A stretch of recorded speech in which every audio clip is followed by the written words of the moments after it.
Imagine you are told that a single project can provide drinking water to 62 lakh people, irrigate over 10 lakh hectares of drought prone land, and generate clean electricity.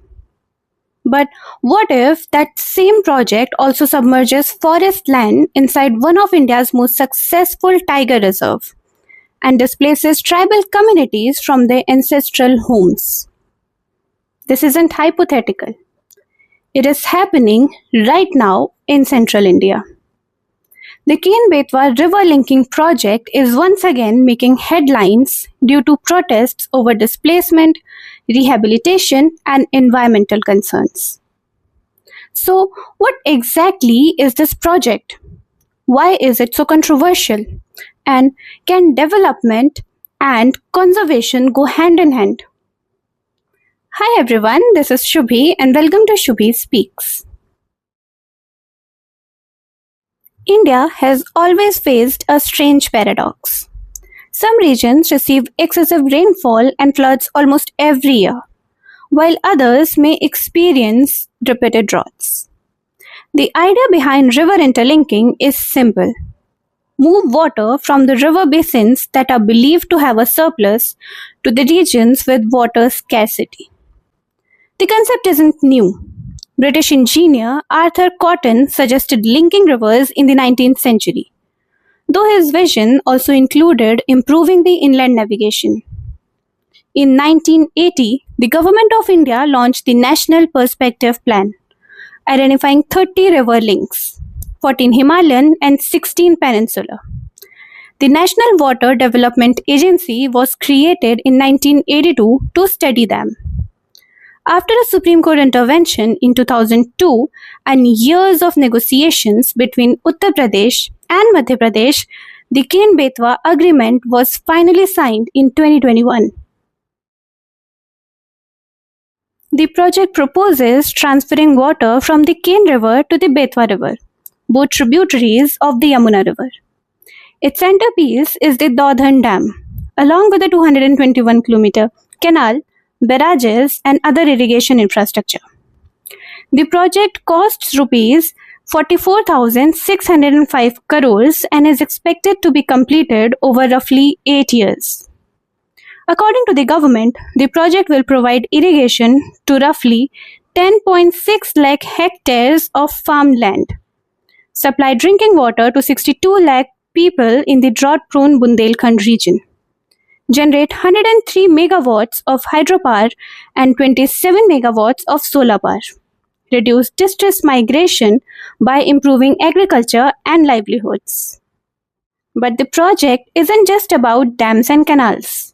It also includes the restoration of 42 historical Chandela age ponds across Chhatarpur, Tikamgarh, and Niwari. The idea is to revive these centuries-old water bodies to strengthen the traditional water conservation alongside larger river interlinking project. On paper, these are significant benefits, but this is only one side of the story. The biggest concern is displacement. Thousands of tribal families are expected to lose their homes and livelihoods because of the project.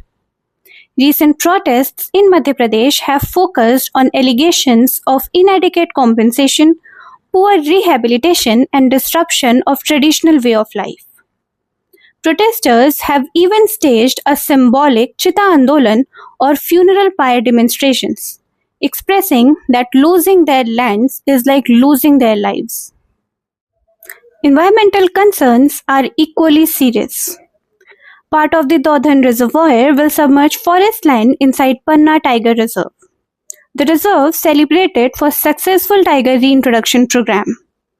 Scientists and conservationists have warned that habitat fragmentation could affect not just tigers but also vultures, gharials, and other wildlife. The government agencies, however, argue that mitigation measures and compensatory conservation plans have already been included in the project. Another important debate is about the Ken River itself. The government considers the Ken as a surplus river, suitable for transferring water. But some hydrologists and environmental experts question whether these facts remain valid in the era of climate change and argue that the data that is used for planning may need fresh review. This isn't simply a debate between development and environment. It's a debate about how development should happen. Can India ignore Bundelkhand's recurring droughts and water scarcity? Probably not. Can India also ignore the rights of tribal communities, ecological impacts, and fair rehabilitation? Again, probably not. The challenge lies in balancing both. That means transparent and fair compensation, effective rehabilitation before displacement, updated hydrological studies that account for climate change, and a meaningful consultation with all the stakeholders. If India gets this balance right, the Ken-Betwa Project could become a model for future river linking initiatives. If it doesn't, it could become a lesson on how not to pursue development. The real question is not whether India should choose development or conservation. It's about whether we are willing to invest enough efforts to achieve both. Because sustainable development isn't about choosing one over the other. It's about ensuring that progress do not come at an irreversible cost. What do you think? Do let me know your views in the comments.